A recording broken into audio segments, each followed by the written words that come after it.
We are really excited to have you with us for this one because I want you to think about something. What if the person who cut you off in traffic today, or, that coworker who constantly undermines your efforts, isn't just a random annoyance? Right. What if it's not just bad luck? Exactly. What if they were deliberately placed in your path by this highly structured cosmic curriculum that's designed specifically to force your soul to evolve? It is a thought experiment that completely shatters the illusion of random chaos. I mean, we're so deeply conditioned to view human struggles, both the profound pain and just the daily grinding annoyances, as just a roll of the dice. Yeah, totally. But reframing those moments as precise mechanical educational tools, Yeah. that changes the entire architecture of how we perceive our existence. And exploring that architecture is exactly our mission for you on today's deep dive. We are unpacking a framework that strips away the idea of coincidence, and it maps out a meticulously designed system of human evolution. And our source material for this journey comes from the teachings of Hanshi Deena Naidu. Right, and he brings a very specific, deeply integrated perspective to this. He holds mastery in 3 distinct disciplines, which is wild. He's a karate master, a keihatsu master, and a Reiki master. Yeah, and the combination of those disciplines is crucial to understand before we dive in. Yeah. Because, they bridge the physical and the energetic. Mm-hmm. Through them, he teaches what he calls SMA, which stands for Spirit Mind Awareness. Which we definitely need to define clearly because that could easily sound like just another catchy self-help acronym. Oh, absolutely. But it is far more structural than that. Yeah. Spirit Mind Awareness is a literal description of how consciousness operates across different planes. Okay. It's the active practice of recognizing that your physical mind, like the part of you worrying about paying bills or what to eat for dinner, and your eternal spirit are constantly communicating. And Naidu combines this SMA framework with the ancient principles of Sanathan Dharma. Right. Let's give our listeners a quick grounding in that, too, because Sanathan Dharma is a massive philosophical concept. It really is. It translates roughly from Sanskrit as the eternal order or eternal duties. Eternal order, yeah. Right. It's the underlying philosophy suggesting that reality isn't random. Mm. There's a universal underlying rhythm and structure to existence. Everything has a purpose. Okay, let's unpack this. Because integrating an eternal order with spirit-mind awareness sounds incredibly abstract until you look at the core metaphor Naidu uses to make it tangible. The latter. Exactly, the latter. He argues that the ultimate goal of all existence is to reach a final state of enlightenment, a condition he refers to as keihatsu. Keihatsu, yes. And to get to keihatsu, human evolution is not some sprawling maze we just wander through blindly. It's a ladder. We are ascending, one highly specific rung at a time. And the metaphor of a ladder implies gravity, effort, and most importantly, sequence. I mean, you cannot just leap to the top. Right, you'd fall. Exactly. Every single rung represents a distinct stage of spiritual maturity, engineered to teach a very specific set of mechanics about how reality works. So to understand how that gravity pulls on us, we have to look at the very bottom rung, the starting line. This is what the framework labels the new soul level. The new soul stage represents a consciousness experiencing its very first physical incarnation. Its first time on Earth. Right. Imagine a raw, uncalibrated sensor being exposed to a dense, incredibly loud physical world for the very first time. They're experiencing gravity, hunger, basically human emotion without any prior context. Oh, wow. That sounds overwhelming. It is. But the defining feature of this rung isn't actually what happens while they're walking around on Earth. The actual evolution, the profound shift in the soul's capability happens after that first life concludes. The ultimate debrief. Naidu calls this the life review. And what fascinates me here is that this isn't a solitary experience where a soul just, floats in the ether pondering its existence. No, not at all. It is actively facilitated by entities called adept witnesses and advisors. And that phrasing, adept witnesses, points to the exact precision of the process. This is where we have to completely strip away our cultural baggage regarding the afterlife. Oh, for sure. We're so trained to think of it as a courtroom, right? A place of judgment with the judge, a jury, a gavel. Exactly. But the life review is not a trial. It's a highly structured, retrospective data integration.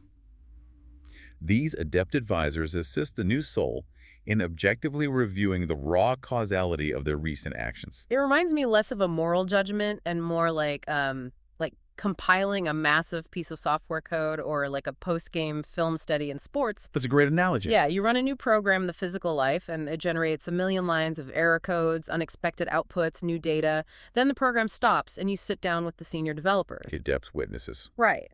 And you analyze the logs together. You figure out why the program crashed when it encountered anger, or why it generated a surge of energy when it encountered connection. That is a highly accurate way to visualize the mechanics of it. The goal is to update the soul's baseline operating system. Mm-hmm. The insights gleaned from this review aren't just written down in some spiritual notebook.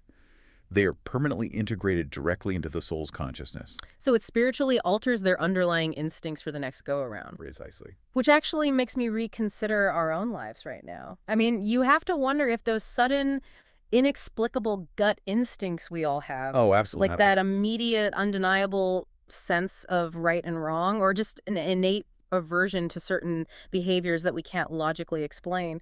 What if those are just the compiled code from our own initial life reviews? It provides a very compelling origin story for human intuition.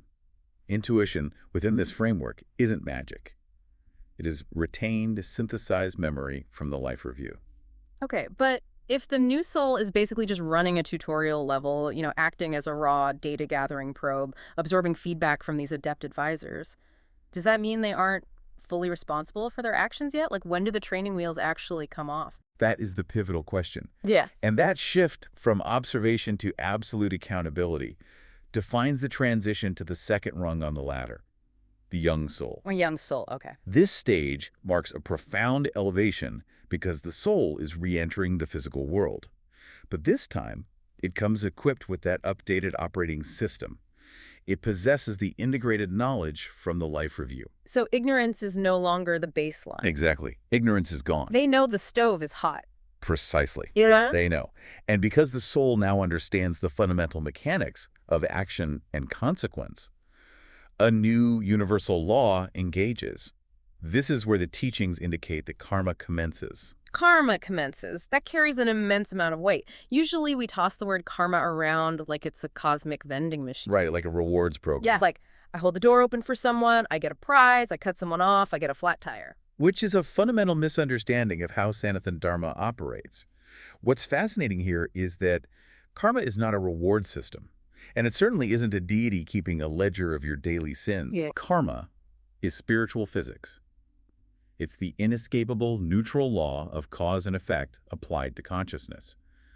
For the young soul, every thought, word, and action generates a specific energetic momentum that must eventually be balanced. So the law of Dharma provides the blueprint for the universal order, and karma is the physics engine that enforces it. Exactly. Action and reaction. Pure physics for the spirit. But, I mean, it's not like the universe just tosses them into this high-stakes physics simulation to fend for themselves, right? The framework notes that the young soul receives intense customized support. They are provided with selected parents and leaders. Yes. The environment is meticulously curated.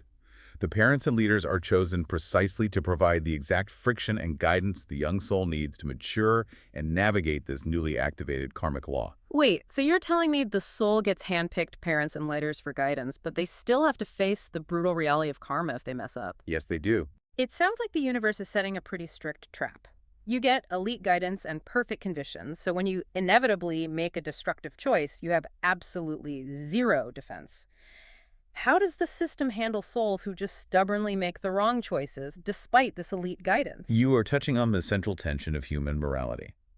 And Naidu's answer completely upends our conventional desire for retribution. Okay. When a soul inevitably causes harm, despite the guidance and the intuition, the universe does not respond with a punitive trap. In fact, the teachings insist there is no punishment in the afterlife whatsoever. Wait, none? None. Only education.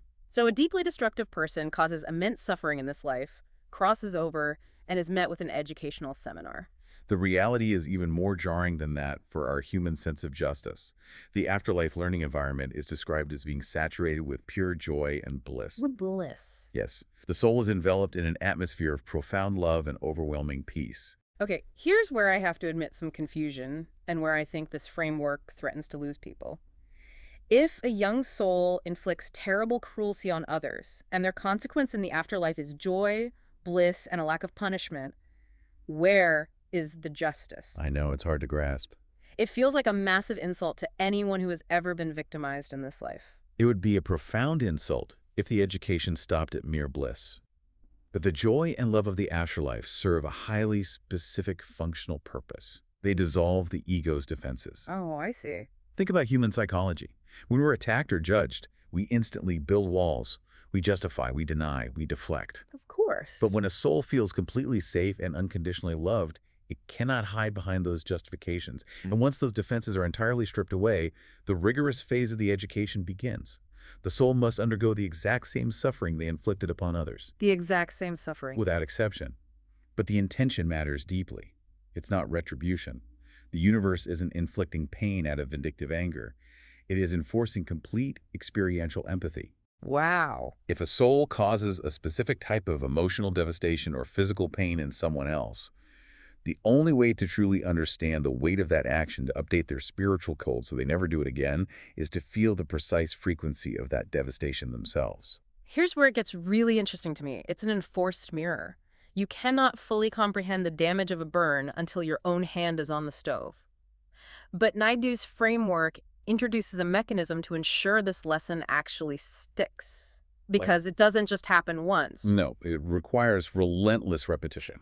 A deep structural lesson is almost never absorbed in a single attempt. Which makes perfect sense when you consider how hard it is to change even basic human behavior. It's like a physical workout, building muscle memory through grueling reps. Exactly. You don't rewire a deeply entrenched psychological phobia or a toxic pattern overnight.